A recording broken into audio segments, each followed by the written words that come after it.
I thought, okay, that's old age. There's nothing we can do about that. That's just how we age, and I'd better get used to it. But at least try and have a good life, make the best of my life, because that's what's going to happen in the long run. Selina, how did you find carnivore? Somehow I knew you were going to ask that question of me, so I came prepared. So I think it's more a question of the how and the why. And both of these were through some very twisty and slightly convoluted steps.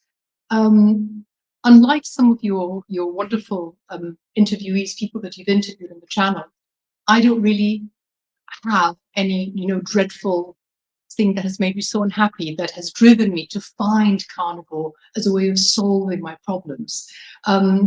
It's more, I mean, like I said, I'm reasonably healthy. I'm mobile. I'm quite happy. And I think that, the people that you interview are incredibly brave and incredibly resourceful to find solutions that have, when they go against the medical establishment and what the doctors sometimes are telling them, and they find their own way. And that is, N=1, all of us here, you're doing a fantastic service for everybody out there to give us courage to continue. So I think that to answer the question, how did I find carnivore? I think there probably are about, I would say, maybe 3 or 4 like aha moments in my life that that led me to get in the path of finding carnivore. As a newly qualified PhD student at the age of whatever 28 in London, my mother, who was an incredible woman, very, very well read, very intelligent, very vivacious, said, Selina, I've got this book. I think you should read it. And I looked at the title and it said How We Die. And I thought, that's a bit morbid. I said, no, this is a professor from Yale University. His name is Sherwin Newland. He was a surgeon, and he wrote this incredible book that in 1994 was a bestseller. And there, have you heard of this book at all, or of Sherwin Newland? Amazing man. I know there are some TED Ed interviews of him, and you know how sometimes we can be quite turned off by the medical profession and we lose faith in them. This guy is the real McCoy. Incredible man. I mean, I never met him. I know it's very sad that he passed, and he had a terrible, end of life. And I think that if he had found carnivore, he might have been around with us now. I don't know.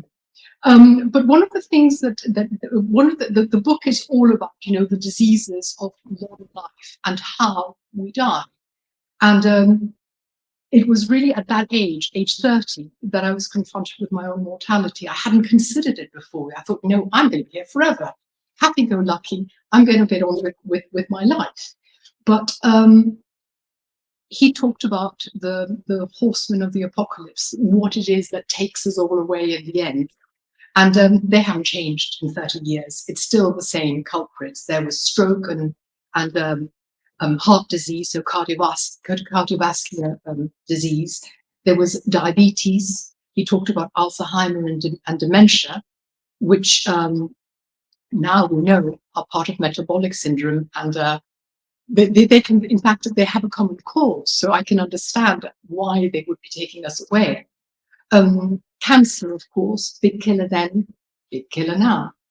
And then the things that we are more used to, things like infection, accident, murder, and because this was written in the 90s, of course, AIDS, which we can now equate to viral infection.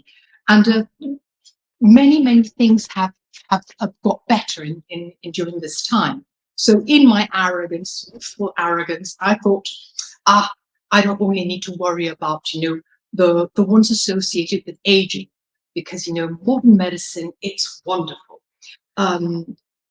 Infection, I studied microbiology as an undergraduate degree. So I knew all about, how vaccines and antibiotics were the cure for everything, and we weren't going to get infected. In fact, vancomycin, one of these wonderful antibiotics, had just recently been discovered, and there was no vancomycin-resistant bacteria.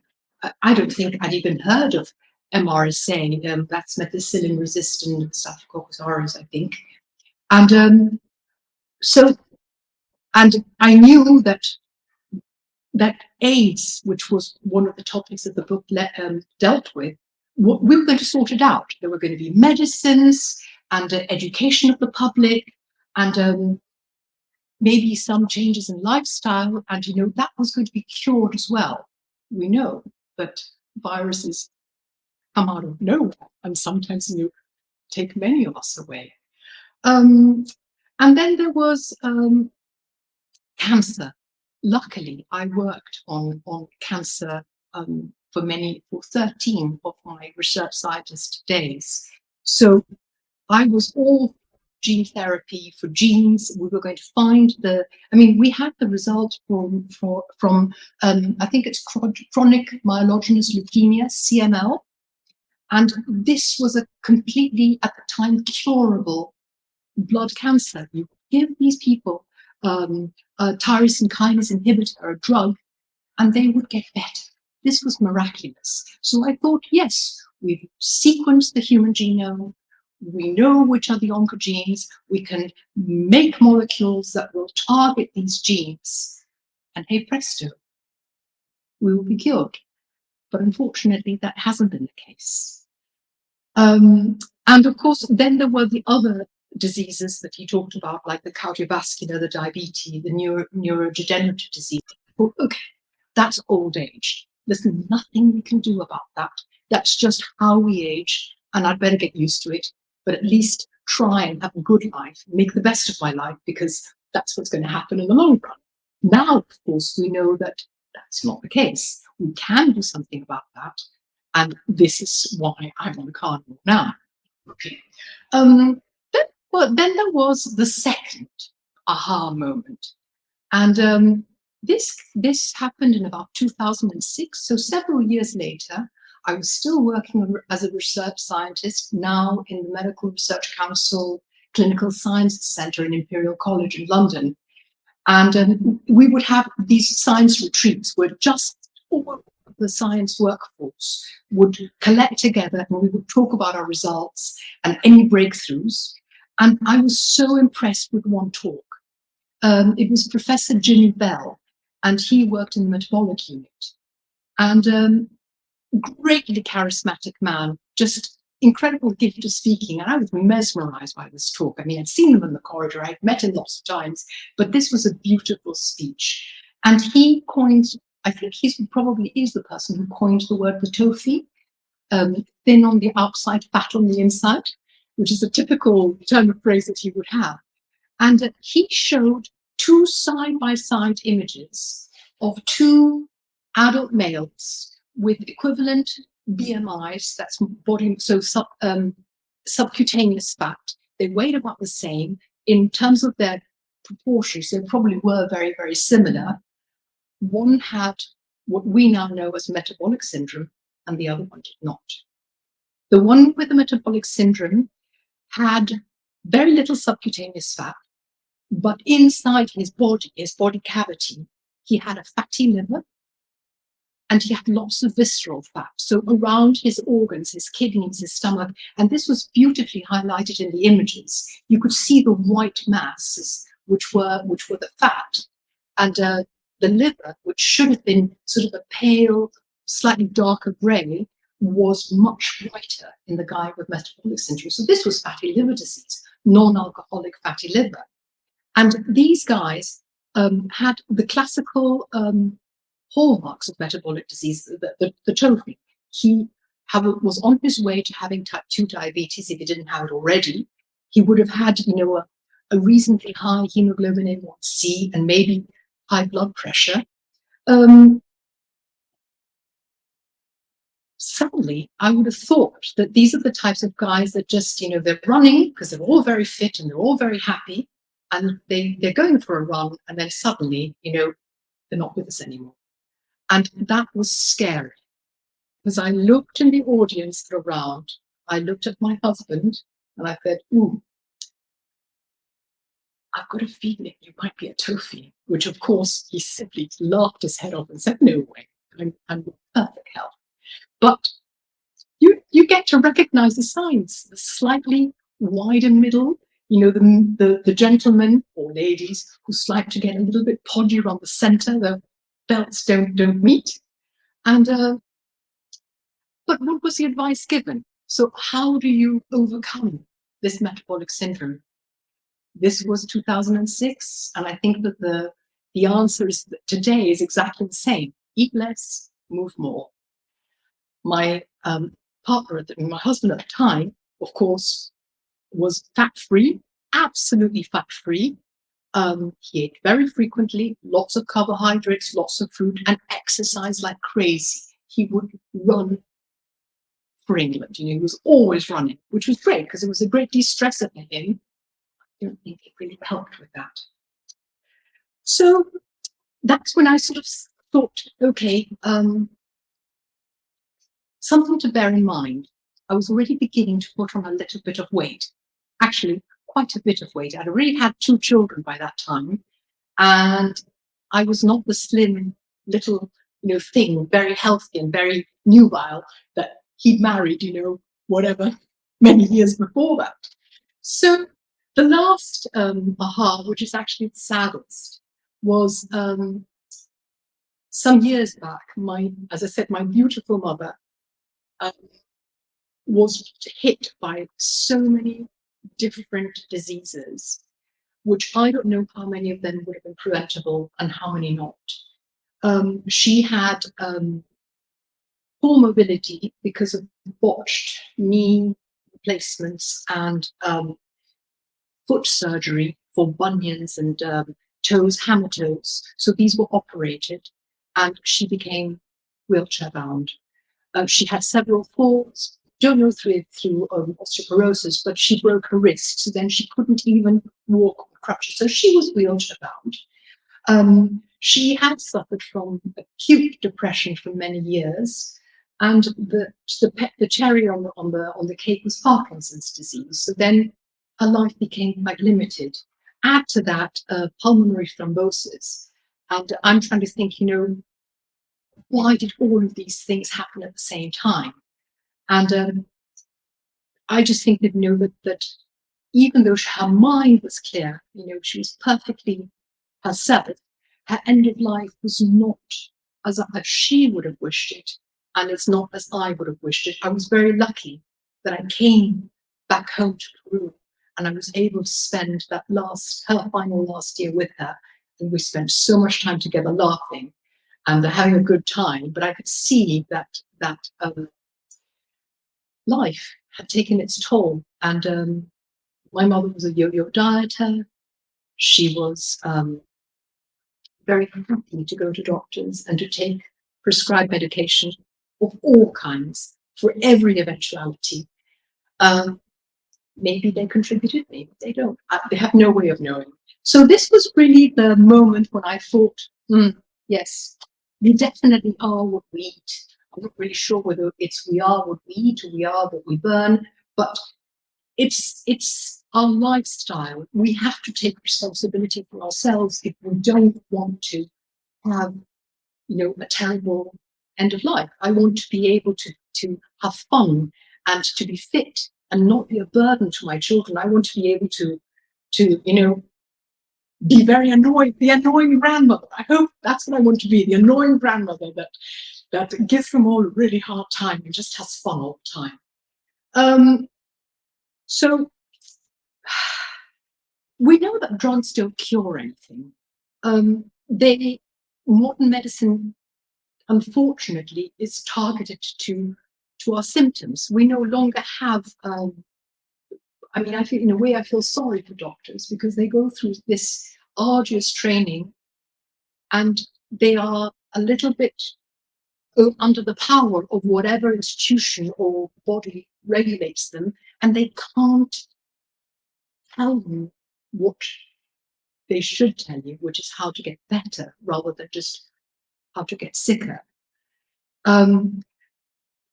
They are just blinded. They're doing their 9 to 5 job or however long it is for the general practitioners, and unfortunately, I don't have much faith now in the medical profession. I think that I don't know whether it's Dr. Google or Dr. PubMed, but I do try to think.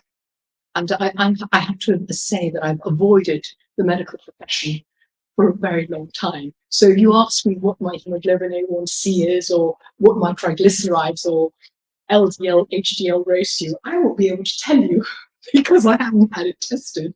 I think to be in ignorance sometimes is not such a bad thing. You should listen to your body, and that's what I'm doing. So literally now I'm in my, well, I was well into my middle age then, and I said, okay, Selina, we have a collection of symptoms from 2001 when you get married until 2019, which is more or less when I decided enough. I had put on 36 kilograms, which is about 80 pounds, which for a, in about 27 years, which for, you know, I'm not very tall. I'm what, 1 meter 65, which is about 5'4", I think it is. So I'm sort of on the shortish side. And that's not on. I mean, that would classify me as obese in under any picture. I have suffered from a list of things that made me unhappy. I have had chronic migraines all my life, and I've never found a solution for them. I'm hoping Carnivore is the answer, but not yet. It hasn't cured it yet. I had plantar fasciitis, when you can't actually walk, and that was very debilitating for a very long time. In fact, I still wear orthotics now because I would hate for it to come back. By this stage, I don't know if it was the weight or just the standard British diet at the time. I had hip pain and knee pain and joint pain. My fingers were hurting. My bunion was hurting. So I was just aching all over. In fact, I had lost strength. I used to be able to open jam jars and lift all kinds of things, work in the garden, and I found myself quite unable to do it. And I would have to I found that I was chronically tired, but by this stage, I was already teaching in a primary school science, switched career, and it would take its toll. Literally, by the end of the day, I was at the end of my tether. All I wanted to do was crawl into whatever it was with a big cup of tea, and a biscuit, of course, and just simply, lick my wounds a little better and for the next day. So I also had very poor sleep. I don't know if it was a snorer next door or whether I was snoring or I don't know what was going on, but I just literally had very poor sleep. I had these red cheeks. I looked as if I'd been a drinker, and I've never been a drinker. I've never been drunk at all. So I looked, quite ruddy, and I think that was rosacea. I wasn't fond of antibiotics, so I wouldn't take them. And the only time I did go to a doctor was when I thought, after years in medical research, I thought, Selina, there's one preventable thing, and that's to have a colonoscopy, because you can catch colon cancer, and you have a history in your family of diverticulitis, so go and get yourself checked. So I managed to get an appointment in the NHS to have a colonoscopy, and indeed, the diverticulae, I don't know how you pronounce it, were there. So another thing to worry about, my guts aren't so well. I had the silly things like, anxiety and gum disease, and I have to admit that probably I had highish blood pressure, because the migraines were, each time I would get upset or scared or worried, and my heart would beat, off would I go, and I'd have to lie for 3 days in a darkened room, which when you're a teacher, when you're a research scientist, it's pretty tough to do. But I lived with it. I tried the only time I'd been to a migraine specialist, I was prescribed with topiramate. Have you heard of topiramate? They call it in the state dopiramate, because it makes you incredibly dopey. And I'm dyslexic and I have dyscalculia.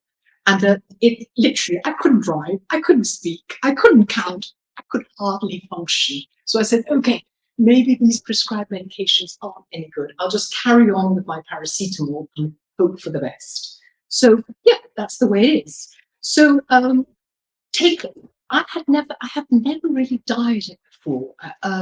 I come from a family that, we've had bulimia, anorexia, mental disease, instability. And I just thought, no, I'm the odd one out. I'm a scientist. I'm the one that can think things through. I am not going to diet. But then I thought, maybe I should diet. At this stage, I have to think of a way of controlling my weight because I'm obese and I'm looking at metabolic syndrome. I look like Humpty Dumpty, thin little arms, thin little legs, and a big round tummy. Not good. So at the time, Michael Mosley, unfortunately, he passed away this year. He was on the telly. He had this wonderful fast diet, the 5-2, which I'm sure lots of your listeners have heard to. And this was intermittent fasting. And I thought, fasting? This sounds interesting. So looked at fasting, and then I thought, maybe what I need to do is look at more fasting, because this 5-2 thing of, starving yourself for 2 days and then eating normally, no. I'm a bit of a carb addict. I can finish a packet of chocolate digestive biscuits in one sitting. There's no such thing as leave this for tomorrow. I'll finish it off. My poor kids would say, "Mummy, we've been trick-or-treating, where are all our sweets?" And I would say, "Well, you know how I can't sleep at night? Well, I've eaten them all." So not good. So I internet, wonderful thing, internet. So this is when my time I couldn't sleep, I would look in YouTube. I found Jason Fung with his obesity code, and this time it all made sense. It wasn't eat less, exercise more. It was just don't eat, fast, and think about insulin. Think about fatty liver disease. Think about type 2 diabetes. And I thought, okay, I'm not going to, I know that if I go to an NHS doctor, all they'll do is check my hemoglobin A1C. And I think in one of these routine tests, they did actually put me under, they pricked my finger and I said, yes, you're fine. You haven't got anything. But who knows about the insulin? I would have thought that probably, yes, the insulin was on its way up. I also found other people on the internet, like Mindy Peltz, I think, I think she's got this thing about fast like a girl, but that was a bit complicated for me. I needed something more simple. I looked at, I think it was Sten Ekberg, the triathlon, and a beautifully spoken man. Don't necessarily agreed with the tons of vegetables that he was suggesting that we all eat. I loved Dr. Bowles. I think she's lovely.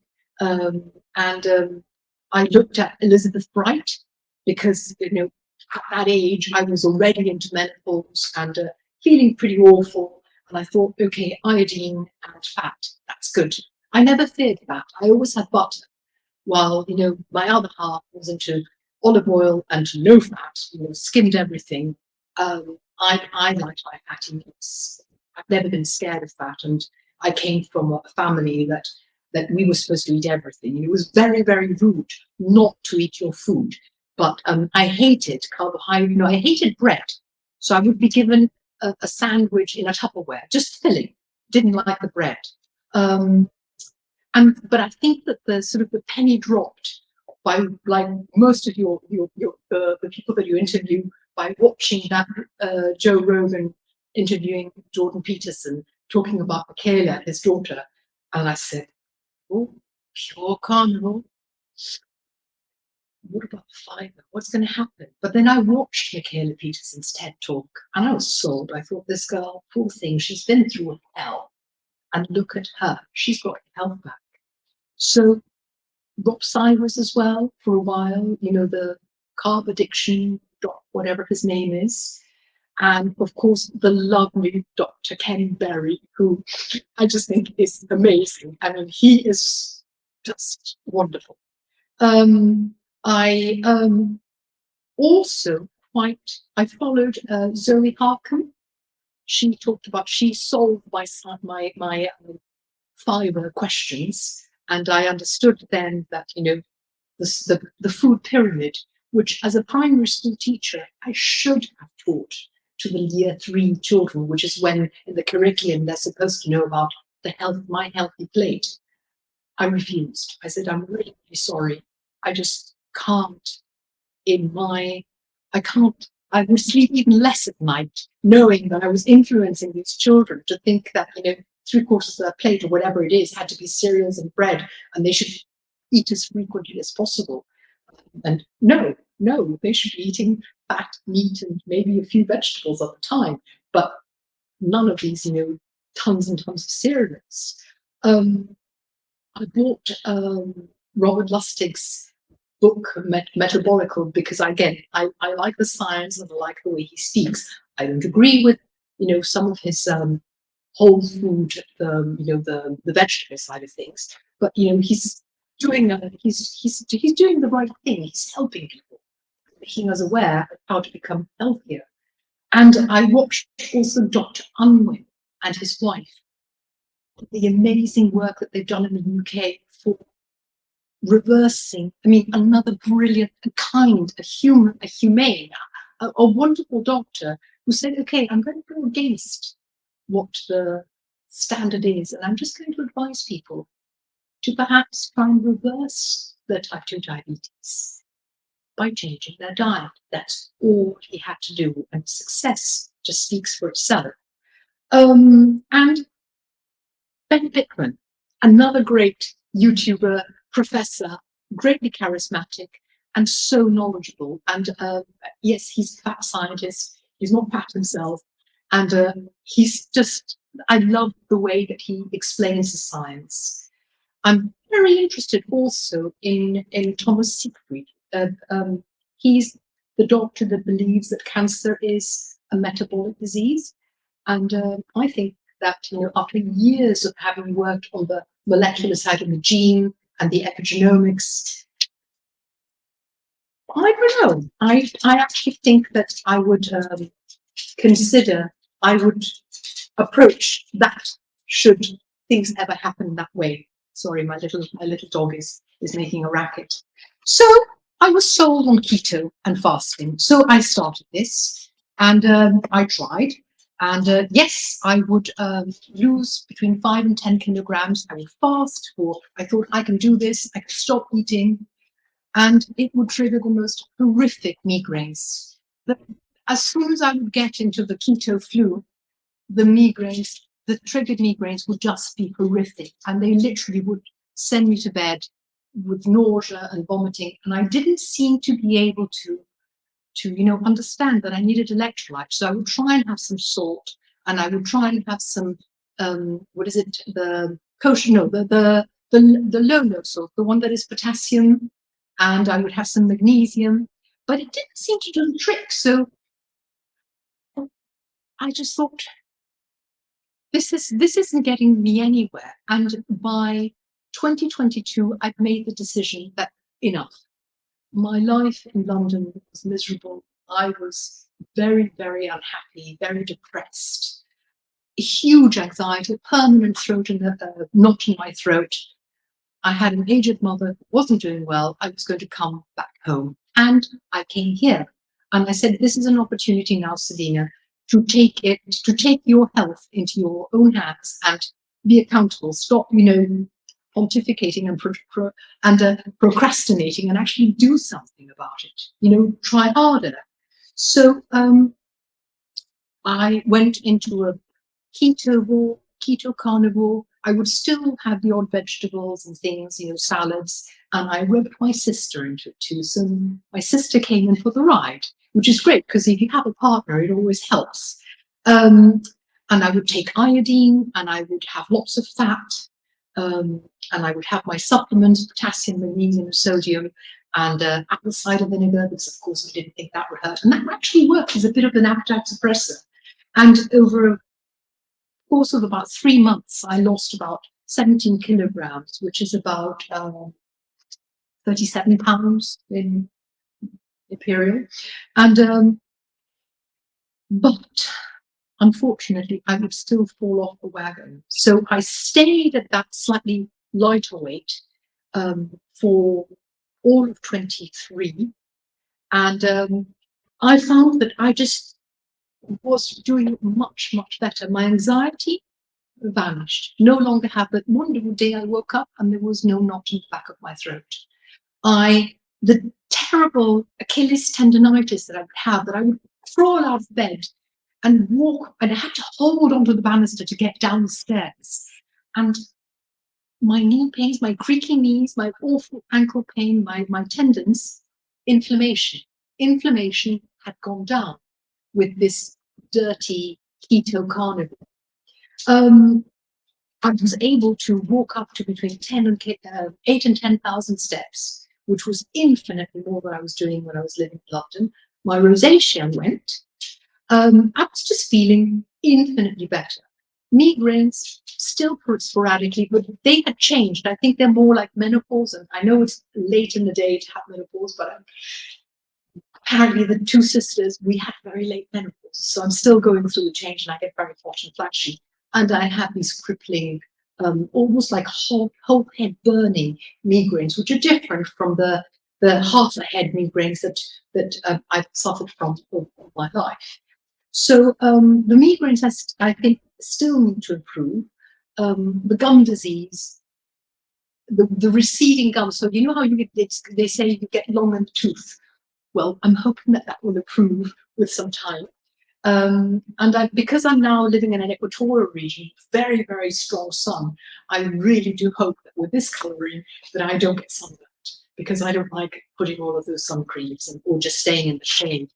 So that's more or less what's happened. I'm now carnivore, proper carnivore, since late April, and I haven't fallen off the wagon. I've bitten the bullet, and I'm going to. So once I came to Peru, and healthcare is affordable, and it's no longer subject to what the NHS dictates, you can go to your health practitioner and say, I would like this. So I've had some checks, like, the gynecological ones, fine, nothing wrong with that. Hearing, which people say that I'm going deaf, I'm going deaf, I'm just selective hearing. I choose not to hear. I don't respond. That's fine. I had my bone scans, and my bones are fine, which is hallelujah, because I'm not really a great exerciser. Walking is probably as much as I do. And what I'm going to do is, I've got an appointment with a cardiologist, and I will eventually make one with a gastroenterologist just to check. And maybe then I will, get some blood work done. But for now, I will eat the fauna, and I will eat all the fauna, and I will keep away from the flora, none of the plants, which I love, because I love plants. And there's nothing happier than when I'm with hands in the mud, in the dirt, growing plants. But I won't eat them. They're my friends. I'll eat the animals, the ones who eat the plants, and in their gut turn the plant matter into fats and then protein, which I eat. But I won't eat the actual, cellulose and fructose, which is bad. I guess my first question is, since April, how have you been eating? Right. I don't seem to be able to do anything consistently. So I'm listening for the first time in my life to my body, rather than me telling it what it should do. So I wake up in the morning, and usually I'll have a drink of something. Apple cider vinegar, which I make. Very proud of my microbiology roots coming up. It's easy and it's wonderful, and I quite like the taste of it. So I'll either have that, or unfortunately, my addiction, I still have not been able to get off PG tips. I have them imported from England. So I like to have a cup of tea. Sometimes I have double cream, and unfortunately, I still have stevia with it. But black coffee I have on its own, so I have something, one of those things. And if I would have bacon. Dr. Berry says bacon, so bacon and eggs. If not, I would try to eat fatty meat. So the default is to have either the fattiest meat I can get at the butcher's, And they think I'm crazy when I go and say, can I have all the trimmings, please? And the little dog and I share them. I fry them up, I render the fat, put it in a jam jar for cooking, and there's crunchy bits. And they're too hard and gristly. The sausage dog has them, and they're fine. So that sometimes is our lunch, and otherwise I'll have any kind of meat. I don't like sardines. I would love to love um, sardines, and maybe that would be the test. Are you hungry? Can you eat a sardine? But in Peru, we have wonderful little fish called pejerrey, and I can have those. And I could, yeah. I will have. I don't. I quite like chicken liver and chicken hearts, even chicken feet. I make wonderful soup out of those. I'll eat any animal, really. Quite happy to eat them. Fish, any kind, seafood. Um, Here, going eating out. I mean, Lima, Peru is the gastro capital of work. We have the best Japanese food, the best food from all over the world. People come here to eat, and I look. And I think of that because I don't know if they've used vegetable oils, and they tend to make fusion. So there's sometimes a lot of sweet stuff in there. So I have to be very careful. So I tend to eat at home. I eat with my sister. She will be more of a keto wall. She has salads. It suits her. Um, I don't. I will just have a meat, and I'm very happy with that. I try to stop eating. The last thing I'll eat is at 6 o'clock in the evening. So I'm trying to do time restricted.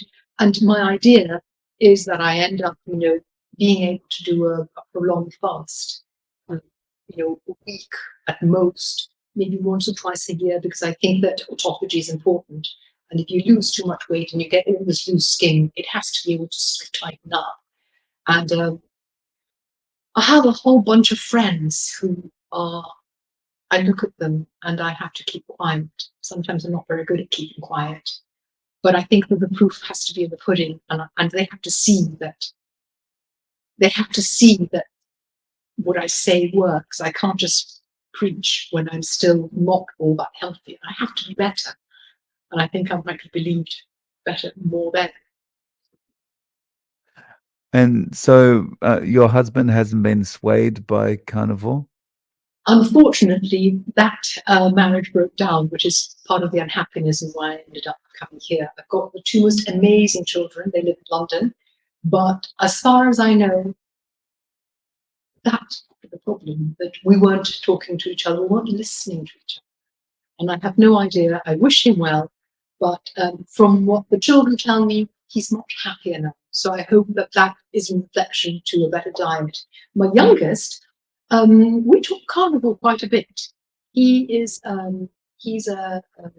he does jujitsu. He studied sports science and he works in a jujitsu academy.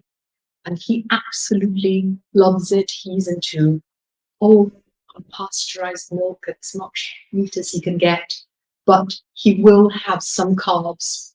He's found that dates don't raise his blood glucose, so he has dates and he has some fruit, but he's very mindful that he built his muscles with protein, and he can be fueled by fat. And I think that he's listening, and he's a clever boy. My other son is equally clever, but he's a vegan. I don't know what to say. You've got to find your truths at the right time. It took me a very long time to make the final decision. And it was through, I just don't want to have a horrible old age. They're both still very young. They're in their early 20s. And apparently everything's forgivable until or forgiven until you're about 30, and after that you fall apart. So maybe they will come back in a few years' time and say, "Mummy, we will tell me about this carnival thing you're doing." Maybe they won't. I don't know. Yeah, I think eventually everyone's gonna come round to some everyone's gonna realize that diet plays an important role in their health at some point in their life, right? And come round to I'm scared with the anti-meat brigade. I mean, one of my heroes, one of the men that I most admire, one of the reasons why I went into into science teaching of children was David Attenborough. And I thought, this man, he has communicated love of nature. Why is he preaching, plant-based? Why? We have to eat the proper human diet. If you look at our gut is designed to break down. We're not cellulose eaters. We don't have a cecum. We have a pitty little appendix that most people have whipped out. We have problems with our gallbladder because we don't eat enough fat. We have, terrible irritable bowel, all of these dreadful diseases because we are stuffed to the gills with fiber. We don't need fiber. We don't need any of that. But everybody seems to be very worried you have to poop every single day. If you don't, as long as you're fine. I had a lot of flatulence before going into this diet. Even the little doggy, she doesn't produce any bottom burps, as they call them. I think carnivore's just the way, that we should all eat.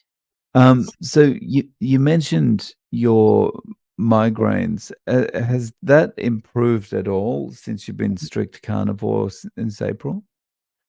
I don't think so, because I think that what's happened is that the diet caused migraines have merged into very late menopause migraines, which my sister tells me she had until literally a couple of years ago, and she is 3 years older than I am, even though she looks half my age. So I think that it must be that to get rid of, what Dr. Bright says, listening to her interviews and what she talks about, that I am trying to eat as much fat as I can, and I'm supplementing with iodine. And I think that one of the things that they checked in the UK was my T3 and T4 TSH. They didn't look for Hashimoto's, and I don't know whether I have it or not. I'm not tired. I don't have that crazy, mind, huge amounts of energy. People say that when they get in ketosis, it's like they're rocket fueled. No, I'm one of these slow people that moves slow, and clarity of thought probably, but I still forget lots of things, and the migraines are there. They're not as frequent, but they're no longer triggered by anxiety, because that's gone. They're no longer triggered by, it could be that, they were linked to my blood pressure and I was utterly unaware of it. And now that I have a healthier diet, I'm eating tons of salt, maybe my blood pressure is stabilized, and maybe I just needed to come home. Who knows? So, speaking of being home, in a lot of countries now, especially in Europe, there's a strong anti-meat message, and governments are pushing more plant-based. How are things in Peru? No, I think that we are a developing country. It's extreme poverty, and people will eat what they can. I noticed that the supermarkets, I watch, I do the typical thing of I only go into the supermarket to get butter and double cream and eggs, because I get the meat in the butchers. It's here. I'm not all that sure about the organic. Probably not. None of that really works, and I'm not that informed. I haven't been here long enough to find out where to get the best of everything. So I just think, okay, it's the best I can get. But I do notice that there is a lot of the plant-based milks, which are garbage surrounded by garbage. There is a lot of seed oils in the cooking. Everybody seems to think that the smoothies and the eating frequently and eating all of these plants are the best thing. They're not. But Peruvians know their food, and we eat everything. So I think that once the general public that is able to eat, to afford to eat more meat and less processed food, metabolically they'll become better. I think that we're a nation a little bit like the Mexicans, that racially we are more predisposed towards metabolic syndrome. But how does that compare with your experience in London? London was, you were looked down upon if you ate meat. I was very lucky that as a doctor, the doctor, the science doctor, the only one with a PhD student, that, if I told people I'm eating just meatballs and I would bring my little Tupperware lunch bowl to eat meatballs, they would say, well, she's a crazy scientist. She probably knows what she's doing. And I had some friends who would listen and actually say, oh, yes, we're trying this fasting and we're doing an intermittent thing and we're going low carb and keto is not a bad idea. And, bone broth is the way to go forward rather than having all of these things. But then the staff room was next to the teaching laboratory and there would be all of these sweets. And of course, it would just take very little for me to go and dive into a Pringle pot and it would be gone with you within 3 seconds. So yeah, no, I have no credibility. If you were giving a friend some advice on how to get started with carnivore, based on your experience, what advice would you give them? I would say you have to find your why. You have to be convinced. You have to make a decision and say, you can try just leave out all the processed food. But if you're eating tons of fruit, you're eating the equivalent of a sugar roll. So you have to think about your glycemic index. You have to try and eat more fatty meat and less of everything else. And that's a big ask. I think people have to, I think the only one who has listened to me, because she's a very clever lady, is my sister. And she has also been on the weight loss, recovering her health journey, and she's looking absolutely wonderful. So I would say, do as Mamie does, eat your veggies, yes, but try not to eat potatoes and starches and breads and pastas. Eat your meat, don't make it lean. Try to keep away from the sweets. That's what I think. But maybe not. I have been very good. So I think this is a way of life. So it's coming up on, well, it basically is 3 months now, 90 days, yeah? It is, but I think it's been through social events. I've been to 2 weddings and holidays, and I've had guests, and I'm traveling to the UK again now in a month's time. And it's just trying to be strong and not to be swayed. I'm very good at not trying to make a spectacle of myself. So it's you have to be convinced and you have to be strong and you have to say my health matters more than other people's opinion. Who was it? I think it was Richard Feynman who said, what do you care what people think? You've got to think for yourself. And so it is 3 months. It has been full carnivore and I am feeling no death breath. So obviously carnivore doesn't give you keto breath.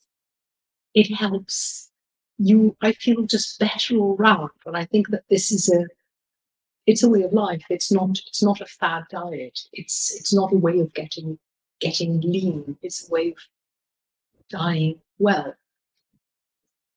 So, Selina, do you have any social media or any way of getting in contact if people want to reach out? Fortunately, I'm a bit of a recluse. I'm very good at watching, but not. But you have my email. I think that if there are any Peruvians or South Americans who would like to partner me as a carnivore and just, we could make our support group here, I would love it. If, if they could contact you and they could contact me by email. I don't even have Facebook. I don't have anything. Sure. So yeah, if anyone wants to get in contact that lives in Peru or South America, then yeah, they can just email me and I'll forward their details to you. That would be fantastic. So And yeah. I want to David, you are amazing, because you let us talk, and you have these authentic voices. It's people, warts and all. We are you know, we're just Joe Average, who is in the internet, and who contacts you, and you contact us, and you let us tell our story. And that is the one thing, the strongest encouragement for me, is the testimonials from all these wonderful people. These wonderful people who are finding their way. It's an uphill, because you're going against the tide, and they're being strong, and we're here to support each other, and you're brilliant. So thank you, all the way from one end of the globe to the other, from Peru to Japan. Thank you.